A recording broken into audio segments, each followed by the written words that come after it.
最近過得好嗎？今日我哋一齊畫嘅圖案叫做等絨線。我哋準備嘅工具好簡單，一張我準備咗嘅係大概一張5cm乘5cm嘅卡紙，你順手攞 A4 紙又得，咩紙都可以。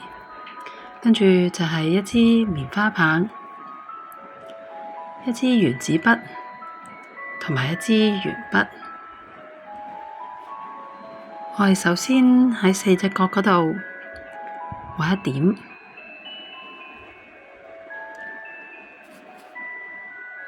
畀個邊框自己，等自己做事可以有方向感啲。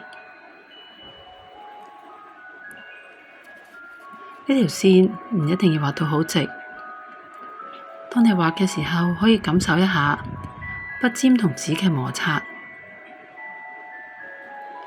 每件事都會有啲阻力。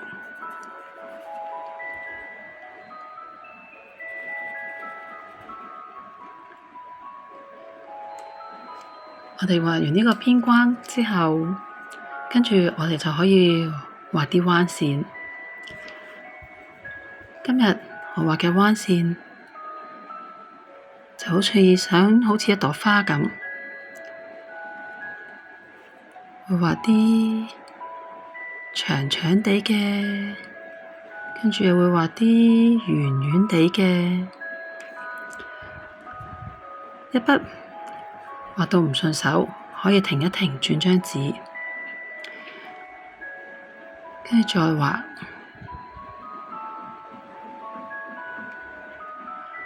我今次畫嘅會沿住貼住個邊去畫呢啲圈圈。如果你唔想咁樣畫嘅，你可以用你嘅方法去畫你嘅圖案。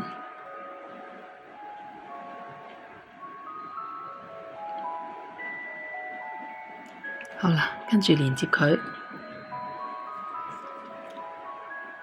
然之後我哋就可以畫啲橫線、等絨線，好似好科學。原來佢嘅意思實際啲就係好似壓力煲咁，你煲滾咗啲嘢，擺入個壓力煲裏面，裏面可能滾到不得了，但係你喺出邊唔會睇到佢裏面有幾滾，裏面有幾熱，你都感受唔到嘅。就好似我哋嘅生活咁，有時好大壓力喺自己裏面，人哋睇唔到㗎。我哋喺唔同嘅圈圈裏面都畫上一啲線，可以唔同方向。每個人嘅壓力都唔一樣，有時壓力可以因為一啲錯誤斷開咗，唔能夠順利去進行，都係一啲壓力。但係呢啲唔順利嘅事情，我哋都可以將佢變成一個圖案，一個花紋，人生嘅其中一件事。跟住我會喺呢啲瘦啲嘅圖案嗰度畫個波波，一粒一粒嘅圈圈，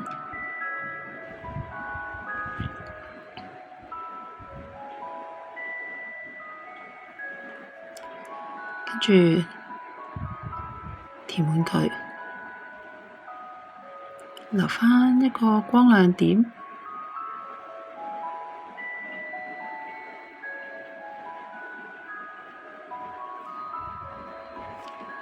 係咪好似有幾粒豆喺度呢？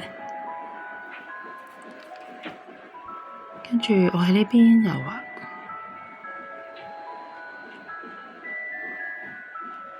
幾個圈圈。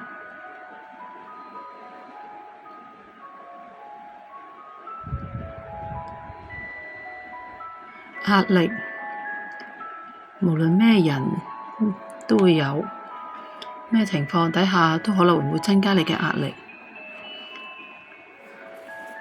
佢可以喺唔同嘅方位度走出嚟，佢會無時無刻突然咁樣走出嚟，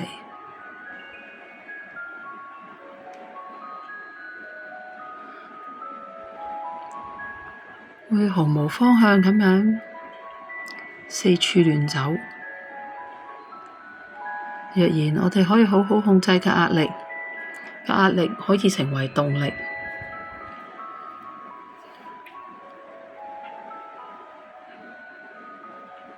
但係有時當壓力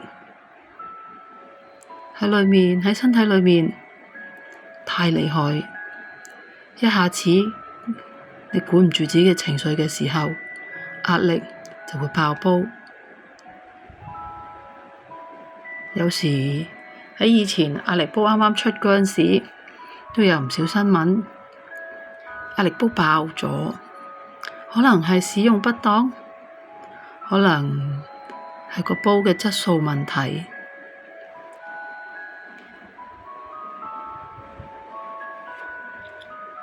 人面對壓力都一樣，有時唔係一定係你個本身個情況有問題，個壓力煲冇問題㗎。不過有時可能係咁啱個扣得唔好，咁個壓力煲太大壓力就會爆咗出嚟。人生成日做啲事情都會唔係太順，會有個缺口，但係呢個缺口到底係會令到你嘅壓力爆煲，抑或呢個缺口係可以成為你嘅人生圖案之一？要睇下你點樣睇。有時個缺口唔係你特登做出嚟，做每一件事都有好多因素，有好多嘢需要配合。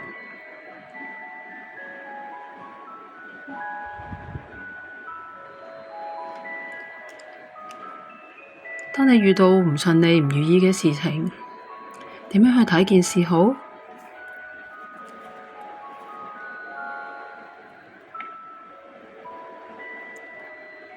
每一個人都可以有唔同嘅方向去做嘢，大家都唔一樣。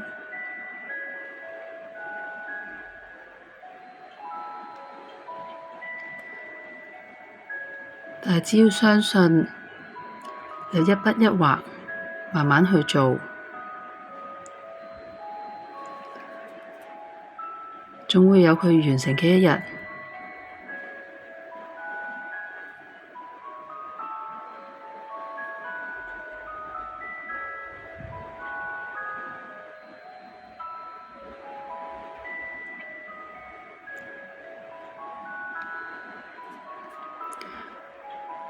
到底你而家係照顧別人嘅照顧者，抑或係要考試，好大壓力？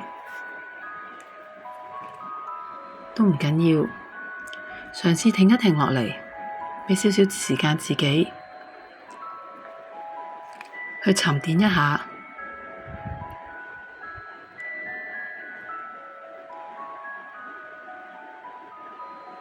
禪繞畫神奇嘅地方就係佢只需要用好簡單嘅工具，用你少少嘅時間，重複咁樣去做住相同嘅嘢，令到你嘅身體、心靈、大腦都可以得到放鬆。你每畫一筆，畫得你滿唔滿意都唔緊要，因為喺你畫咗咁多筆裏面，有幾筆唔靚唔順，其實係一件好正常嘅事。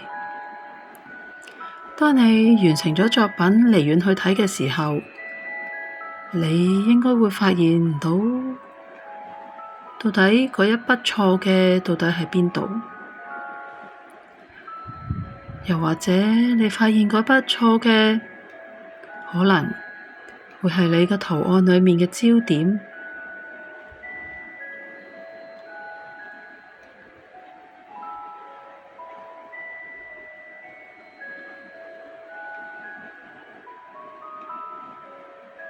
我哋只需要用一筆一畫，慢慢去完成，慢慢深呼吸，慢慢去完成。人生嘅每一段路都係咁樣一步一步，一日一日咁樣行過。時間唔會停留等你，呢個世界嘅人都唔會停低等你。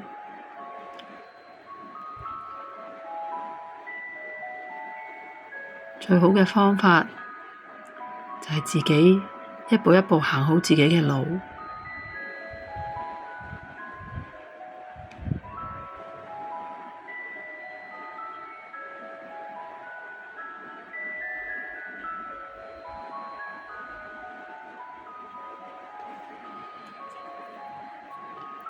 睇下呢啲筆啲墨自己走唔出嚟。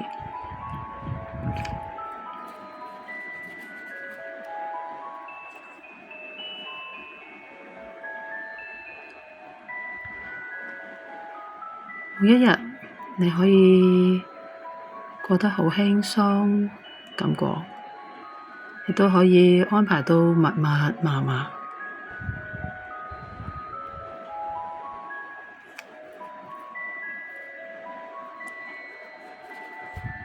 唔使急，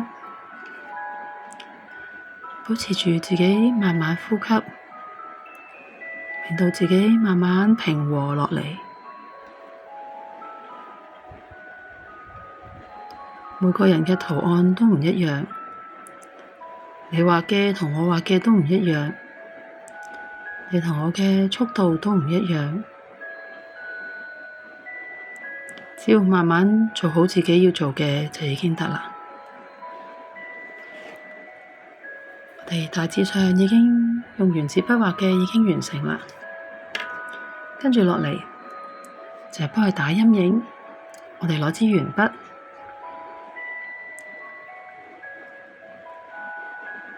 今日想將個陰影喺中間突出側邊嘅圖案，我哋喺中間打個陰影。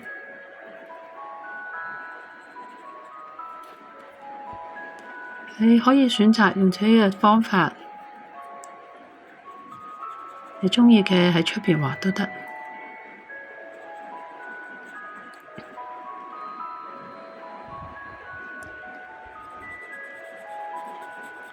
跟住落嚟，我就喺個邊出邊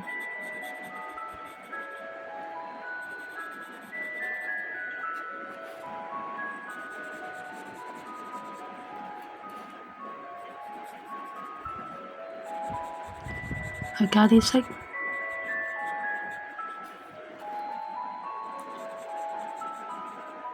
慢慢去完成，用你覺得呢個圖案最靚嘅角度去完成。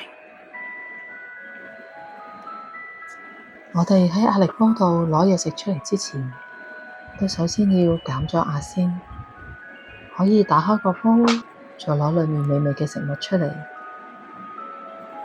我哋就係用禪料一筆一畫咁樣幫你減壓，跟住落嚟就用棉花棒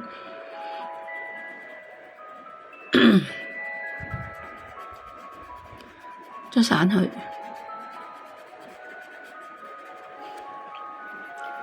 將黑黑實實嘅鉛筆線令到佢變得柔和。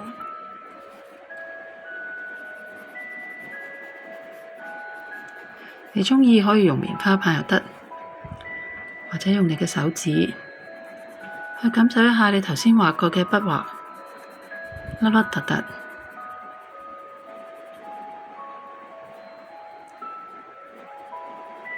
頭先每一筆每一畫畫落去，你都有力度，個圖案都會有啲凹凸嘅質感。